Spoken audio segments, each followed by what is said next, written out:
इन बच्चों की तरह आज आप भी हमारे साथ मिलकर फैक्ट्स के नॉलेज में झूम उठोगे जब आप हमारे साथ फैक्ट विक्स के इस फैक्ट एंड मीम से भरे एपिसोड नंबर 10 को मेरे साथ मिलकर एंजॉय करोगे। और साथ ही आप ये जानोगे कि कुरकुरे हमेशा टेढ़ा ही क्यों होता है और टूथब्रश में ये लाइंस का क्या पर्पस होता है। तो बने रहिए वीडियो के एंड तक और ऐसे ही कमाल के फैक्ट्स का मजा लीजिए।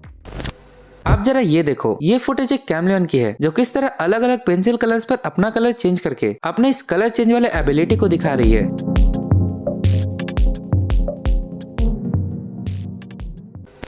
1891 में जब बास्केटबॉल पहली बार इन्वेंट हुआ था तब इस तरह के नेट के जगह पर ये बास्केट का यूज किया जाता था और शायद इसीलिए भी इसका नाम बास्केटबॉल पड़ा था। और गाइस बॉल जब बास्केट हो जाती थी तो प्लेयर सीढ़ी से चढ़कर बॉल को बास्केट से उतारा करते थे। और गाइस ऐसे ही इस गेम को 18 साल तक खेला गया था। फिर किसी सज्जन को बास्केट के इस बेस को कट करने का आइडिया आया एंड फाइनली 18 साल के बाद बास्केटबॉल को कुछ इस तरीके से नेट जैसे स्ट्रक्चर में खेला जाने लगा।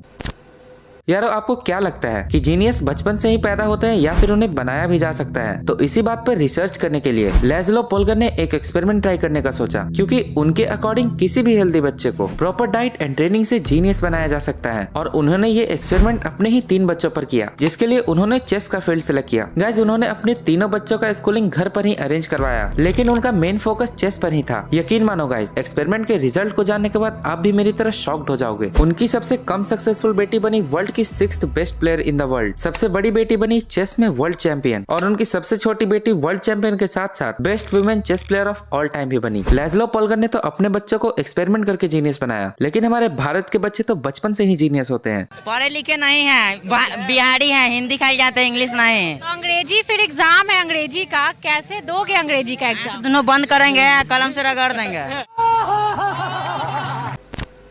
आपने आज तक कोई भी क्रिकेट मैच देखा होगा और आपकी नजर इनसे कभी हटी होंगी तो आपने मैच के स्टार्टिंग में प्लेयर्स के साथ राष्ट्रगान में इन प्यारे बच्चों को भी जरूर से देखा होगा। पर अब यहाँ सवाल ये खड़ा होता है कि आखिर ऐसा क्यों होता है और इन लक्की बच्चों की सिलेक्शन कैसे की जाती है? यार इन बच्चों को चाइल्ड मॉस्कॉट्स कहा जाता है एंड बच्चों को लाने की ये ट्रेडिशन क्रिकेट में फुटबॉल से अपनाई गई है। इन बच्चों को प्लेयर के साथ लाने के कई रीजन होते हैं, लाइक चिल्ड्रन राइट्स को प्रमोट करना, बच्चों के ड्रीम्स को पूरा करना एंड गेम में एलिमेंट ऑफ इनोसेंस लाना। इन बच्चों का सिलेक्शन अधिकतर उस ग्राउंड की क्रिकेट बॉडी करती है जिसमें इंडिया में ज्यादा chances junior cricket level players को दी जाती है। साथ में कभी न कभी एनजीओ के चिल्ड्रंस को भी ये लकी चांस मिलता है। और गाइस इन बच्चों को मैच की फ्री टिकट्स भी दी जाती है।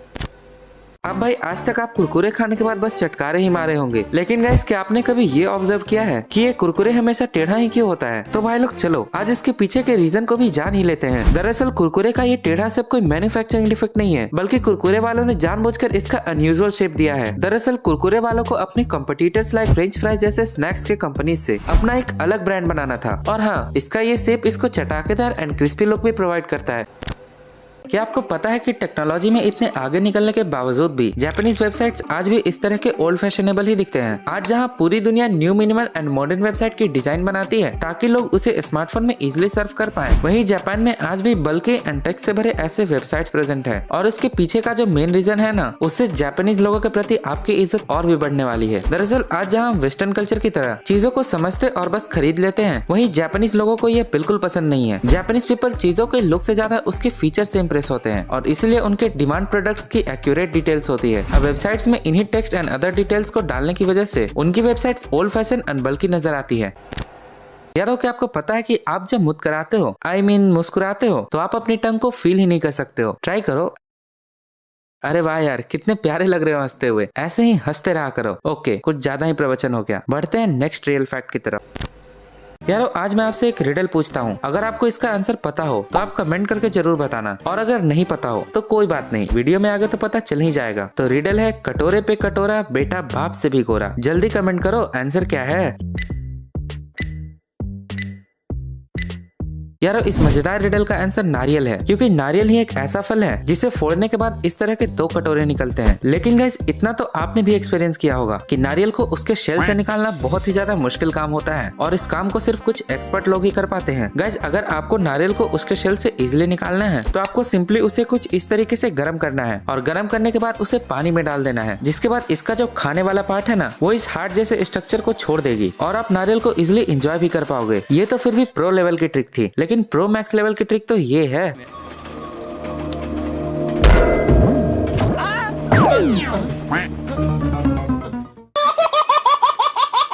अब भाई आप इस वीडियो में यहाँ तक आए हो, मतलब वीडियो तो आपको पसंद आई है, सो प्लीज इस वीडियो को लाइक और सब्सक्राइब जरूर से कर दो, क्योंकि भाई सच में इस वीडियो को मजेदार बनाने में हमें स्कूल टीचर के होमवर्क से भी ज्यादा मेहनत लगी है। टूथब्रश पर ये लाइन सिर्फ डिजाइन के लिए ही नहीं, बल्कि इनका छोटे बच्चों के लिए एक स्पेशल पर्पस भी होता है। जैसा कि आप जानते ही होंगे कि अक्सर छोटे शहरों में बच्चों के लिए स्पेशल टूथब्रश नहीं मिलते हैं, और छोटे बच्चों के हाथ तो पतले और छोटे भी होते हैं, इसलिए उन्हीं बच्चों को ग्रिप प्रोवाइड करने के लिए टूथब्रश पर ये लाइंस होती हैं।